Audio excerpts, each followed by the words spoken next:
आज बढ़ेंगे प्रश्नावली 2.3 का क्वेश्चन नंबर 3। तो तीसरे क्या है, 3x की घात प्लस 6x की घात 3 minus 2x square minus 10x minus 5 के अन्य सभी शून्य ज्ञात कीजिए यदि इसके दो शून्य दिए हुए हैं, रूट में 5/3 और माइनस में रूट में 5/3।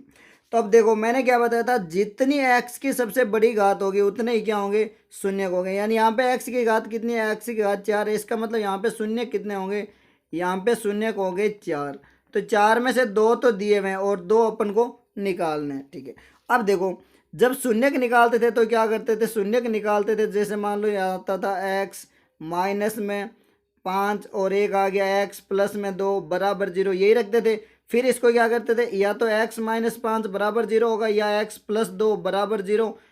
फिर ये x5 इधर जाके क्या होता था, प्लस का, यानी x बराबर 5 रखते थे और एक बार x बराबर -2, ऐसे ही करते थे। अब मुझे ये दो दिए हुए हैं, यानी x बराबर 5 और ये 2 मान लो दिया हुआ है। तो यहाँ पे वैल्यू क्या दी है, यहाँ पे इसने दी है रूट में 5/3 और माइनस 5/3। यानी मैं लिख सकता हूँ एक तो x बराबर रूट में 5/3 और एक दिया हुआ है x बराबर माइनस में रूट 5/3। ठीक है, अब अगर मैं इसको इस साइड लाऊं इसको, तो ये क्या होगा, x माइनस में रूट 5/3। ठीक है, बराबर क्या हो जाएगा 0, और ये क्या हो जाएगा x प्लस में रूट में 5/3 बराबर में 0। यानी इससे पहले वाला स्टेप क्या होगा, इससे पहले वाला स्टेप होगा x माइनस रूट में 5/3 और x प्लस रूट में 5/3 बराबर 0। यही तो करते थे, दो संख्या उनका गुणा 0, इसका मतलब कोई एक 0 या दोनों 0 होगी तभी 0 होगी। अब मैं क्या करूं, यहाँ पे देखो एक फॉर्मूला बन रहा है। फॉर्मूला कौन सा बन रहा है, a माइनस बी गुणा a प्लस बी क्या होता है, a का स्क्वायर माइनस b का स्क्वायर, यही होता है। ठीक है, अब यहाँ पे a कितना है, a के बराबर है x और b के बराबर क्या, रूट में 5/3। यानी मैं इसको लिख सकता हूँ x का स्क्वायर माइनस रूट में 5/3 इसका स्क्वायर। ठीक है, अब देखो बराबर में क्या है, बराबर है 0। अब मैंने बताया था कि अगर कहीं पे भी रूट में a गुणा रूट a दिखे तो वो क्या होता है, हमेशा a होता है। और क्यों होता है, क्योंकि रूट का मतलब क्या है, रूट का मतलब होता है घात 1/2। क्या होता है, घात 1/2। यानी a की घात 1/2 गुणा a की घात 1/2, और गुणा में हमेशा घात जुड़ती है। तो 1/2 और 1/2 क्या हुआ, 1, और 1 की घात 1 हो मैं क्या कर सकता हूँ, a लिख सकता हूँ, क्योंकि घात में 1 अपन लगाते नहीं। तो ये क्या हो जाएगा, ये हो जाएगा एक्स स्क्वायर माइनस 5/3 बराबर 0। अब अगर मैं यहाँ एलसीएम लूँ तो ये कितना हो जाएगा, अगर मैं यहाँ एलसीएम लूँ हो जाएगा 3, तो ये हो जाएगा 3x स्क्वायर माइनस 5 बराबर 0। अब इस 3 को मैं क्या करूँगा, इस साइड भेजूँगा। तो बताया था बराबर के इस साइड से उस साइड या उस साइड से इस साइड भेजते हैं तो क्या होता है, प्लस का माइनस, माइनस का प्लस, गुणा का भाग और भाग का गुणा। तो ये भाग वाला उधर जाएगा गुणा में, यानी 3x स्क्वायर माइनस 5 बराबर क्या है 0 गुणा 3, और 0 को किसी भी संख्या से गुणा करो क्या होता है 0। यानी ये मेरा हो गया 3x स्क्वायर माइनस 5 बराबर 0। ये मुझे मिल गया एक बहुपद, क्या हो गया, बहुपद। अब देखो अगर ये बहुपद, अगर मैं इस बहुपद का उस बहुपद में भाग दूंगा तो भाग क्या है, पूरा पूरा जाएगा, और भाग पूरा पूरा जाएगा क्योंकि वो इसका क्या है, बहुपद है ना भाई। ये इसका शून्य है, अगर शून्य है तो भाग पूरा पूरा जाएगा, और जब भाग पूरा पूरा जाएगा उसके बाद जो अपना भागफल आएगा ना, उससे मैं क्या कर लूँगा, उससे 2 और शून्य निकाल लूँगा, क्योंकि x की घात 4 है, इसका मतलब इसके 4 शून्य होंगे। ठीक है, अब क्या करना है, अब इसका भाग देना है जो क्वेश्चन में दिया हुआ है उसमें। ठीक, संख्या यहाँ पे दी हुई है 3x की घात 4, यानी 3x की घात 4 प्लस 6x की घात 3 -2x स्क्वायर माइनस का 10x माइनस का 5। ठीक है, और भाग देना इसमें किसका है, इसमें भाग अभी जो अपन ने निकाला था उसका किसका देना है, इसमें भाग देना है 3x स्क्वायर माइनस 5 का, यानी इसमें भाग देना है 3x स्क्वायर माइनस 5 का। ठीक है, अब देखो भाग देने के लिए 2 पॉइंट बताया था, क्या बताया था, एक तो घात और एक गुणांक। यानी एक तो घात बराबर होनी चाहिए और दूसरा क्या बताया था, गुणांक बराबर, क्या बताया था, गुणांक बराबर होना चाहिए। ठीक है, अब देखो पहले पद में घात तो यहाँ बराबर है, ठीक है, सॉरी गुणांक, क्योंकि यहाँ पे गुणांक कितना है 3 और यहाँ पे भी 3, और घात यहाँ पे है 4 जबकि यहाँ पे है 2, यानी जितनी घात कम पड़ रही है उससे मैं क्या कर लूँगा, गुणा कर लूँगा, क्योंकि गुणा में क्या होती है, घात जुड़ती है। अब अगर सीधा कर सकते हो ठीक है, वरना वैसे कर लेना, इसको एक बार गुणा करनी है इससे और एक बार करनी है इससे। ठीक है, अगर मैं इसको इससे करूँगा तो क्या होगा, 3 का तो 3 और एक्स की घात 2 और 2 कितनी हो जाएगी, 4। अब जब मैं इसको गुणा करूँगा 5 से तो -5 को इससे करूँगा क्या होगा, -5 एक्स स्क्वायर। तो एक्स स्क्वायर के नीचे ही एक्स स्क्वायर लिखूंगा, यानी यहाँ पे लिख दूंगा -5 एक्स स्क्वायर। और फिर क्या करते हैं, घटाने पर। और अगर सीधा नहीं हो रहा है तो साइड में कर लेना, जैसे गुणा किससे करनी है, एक्स स्क्वायर को। ठीक है, एक्स स्क्वायर को गुणा करनी है 3x स्क्वायर -5 से। तो एक बार इससे और एक बार इससे।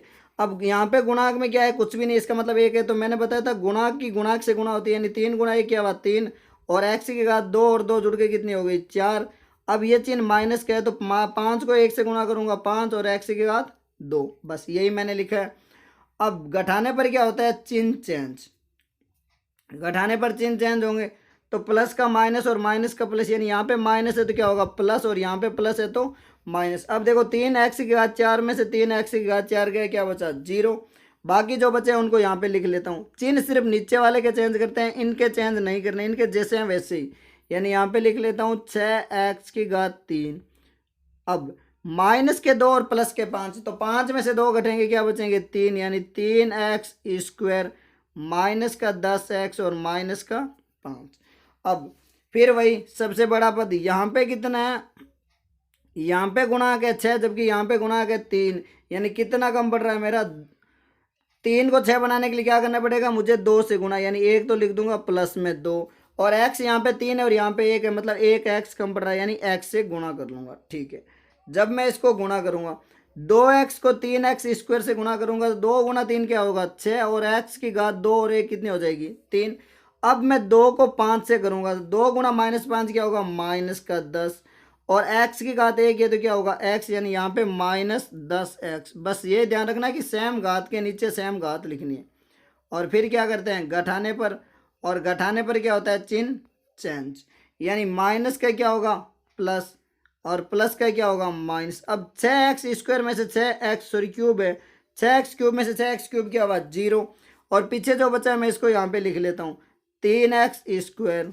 ठीक है, अब 10x माइनस का और 10x प्लस का क्या हुआ 0, और माइनस में कितना है 5। अब देखो यहाँ पे 3x स्क्वायर -5 है और यहाँ पे भी 3x स्क्वायर -5 है, मतलब सेम संख्या ना। तो गुणा किससे करूंगा, मैं गुणा करूंगा 1 से। किससे, तो मैं गुणा करूंगा +1 से। और जब भी 1 से गुणा करते हैं ना तो हमेशा वही संख्या आती है जिससे जिससे गुणा कर रहे हो, क्योंकि 1 को गुणा करो या भाग करो कोई फर्क नहीं पड़ रहा। तो 3x स्क्वायर -5 को जब मैं 1 से गुणा करूंगा तो क्या होगा 3x स्क्वायर माइनस का 5। अब घटाने पर, और घटाने पर क्या होता है चिन्ह चेंज, प्लस का माइनस और माइनस का प्लस, यानी माइनस का प्लस और प्लस का माइनस, ये हो गया 0 और ये भी 0, क्योंकि 3x स्क्वायर माइनस का 3x स्क्वायर क्या हुआ 0, और 5 प्लस का और 5 माइनस का क्या हुआ 0, यानी अब मेरा शेषफल क्या बच रहा है, शेषफल बच रहा है मेरा 0। यानी भाग पूरा पूरा गया, इसका मतलब क्या है ये उसका गुणनखंड है। अब मुझे क्या करना है, अब करना है जो भागफल आया ना उससे 2 और शून्य निकल जाएंगे, यानी यहाँ पे भागफल कितना है, भागफल आया मेरा x square plus 2x plus 1, यही आया, यानी ये भागफल आया, ये है भागफल। तो इससे मैं क्या करूँगा, इससे 2 और शून्य निकाल लूँगा। ठीक है, अब x square plus 2x plus 1 से शून्य निकालना है, और शून्य निकालने के लिए गुणनखंड विधि यूज करेंगे। यानी यहाँ पे आया है x square plus 2x plus 1 बराबर 0। तो शून्य निकालने के लिए मैंने क्या बताया था कि a और c को गुणा करते हैं, यानी इन दोनों की गुणा करते हैं। तो गुणा करने पर कितना आ रहा है एक्स स्क्वायर, और जोड़ने और घटाने पर कितना आ रहा है 2x, यानी 2x को ऐसे तोड़ना है कि गुणा करने पर तो आया एक्स स्क्वायर और जोड़ने या घटाने पर 2x, यानी 2x को मैं x और x में तोड़ सकता हूँ। जब इनको जोड़ूंगा तो क्या आएगा 2x, और अगर गुणा करूंगा तो x गुणा x क्या होगा एक्स स्क्वायर। यानी मैं बीच वाले को क्या लिख सकता हूँ, मैं लिख सकता हूँ x square plus x plus का 1 बराबर 0। यानी मैंने कुछ चेंज नहीं किया, बस इस 2x को 2 भागों में तोड़ के लिख दिया। अब देखो यहाँ से क्या कॉमन आ रहा है, यहाँ से मेरा कॉमन आ रहा है x, यानी मैं अगर x बाहर लूँगा तो यहाँ पे क्या बचेगा x, और एक x बाहर ले ले पीछे क्या बचा 1। अब दूसरे में क्या करते थे, यहाँ से ऐसी संख्या कॉमन है कि बीच में x बचे, यानी यहाँ तो x ही है तो मैं 1 बाहर ले सकता हूँ। अगर एक कॉमन लूँगा तो पीछे वही सेम संख्या ही बचेगी, बराबर में 0। अब देखो दोनों में यहाँ पे भी x+1 है और यहाँ पे भी क्या है x+1, तो मैं यहाँ पे क्या करूँगा x+1 अगर बाहर कॉमन लूँगा तो यहाँ पीछे क्या बचेगा x, और यहाँ पे क्या बच रहा है प्लस का 1 बराबर में 0। यानी दो संख्या है और दोनों की गुणा करने पर 0 आ रहा है, इसका मतलब या तो दोनों या दोनों में से एक क्या होगी 0। यानी मैं लिख सकता हूँ x+1 बराबर 0 या x+1 बराबर 0, क्योंकि यहाँ पे तो दोनों सेम है तो समान है। अगर यहाँ पे दो अलग अलग होती तो उधर अलग अलग आते। अब इस एक को मैं उस साइड भेजूंगा, क्या होगा x बराबर -1 और ये भी क्या हो जाएगा x बराबर -1।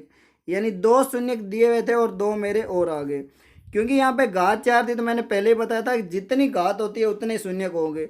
तो चारों शून्य क्या है, इसके शून्य को हो गए -1 रूट में 5/3 और माइनस का रूट में 5/3। बस यही इसके चार शून्य का है, ठीक है।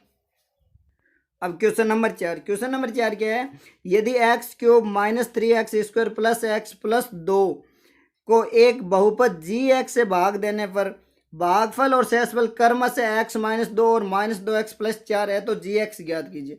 क्रमशः का मतलब क्या है कि यहाँ पे जो पहले है ना, यानी यहाँ पे पहले क्या है भागफल, तो ये x -2 क्या होगा भागफल, और बाद में क्या है शेषफल, तो बाद वाली संख्या क्या होगी शेषफल। तो अब इसमें क्या करेंगे, एक सूत्र होता है भाज्य बराबर होता है भाजक गुणा भागफल और प्लस में होता है शेषफल, ये एक सूत्र होता है, ठीक है। अब यहाँ पे भाज्य भी दिया हुआ है, भागफल भी दिया है और शेषफल भी दिया है, यानी 4 में से 3 दिया हुआ है तो मैं भाजक निकाल लूंगा ना।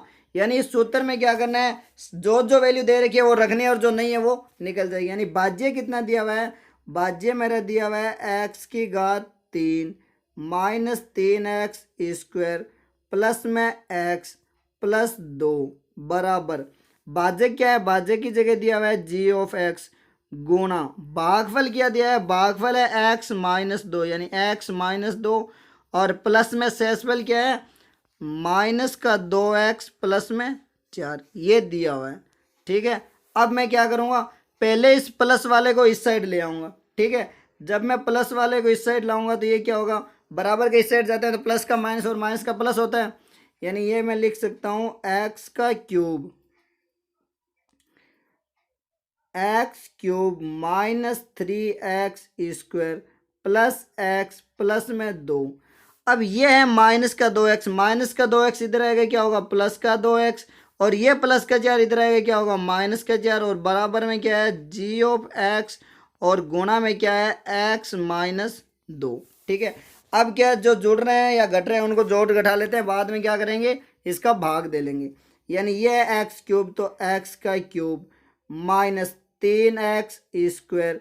अब यहाँ पे x और यहाँ पे 2x, यानी x और 2x कितने हो गए 3x, यहाँ पे प्लस के 2 और यहाँ पे -4। तो हमेशा क्या होता है बड़ी संख्या में से छोटी संख्या घटती है और चिन्ह हमेशा उसी संख्या का लगता है जो संख्या बड़ी है।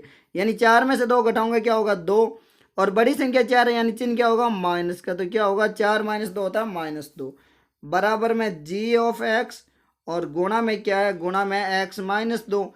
अब यहाँ पे देखो इन दोनों के बीच में चिन्ह है गुणा का, तो गुणा वाला इस साइड आएगा तो क्या होगा भाग। यानी मुझे क्या करना है इस पूरे में, अगर मैं इस पूरे में इसका भाग दूंगा तो मेरा g(x) आ जाएगा। यानी मुझे कुछ नहीं करना है, बस इसका भाग देना है।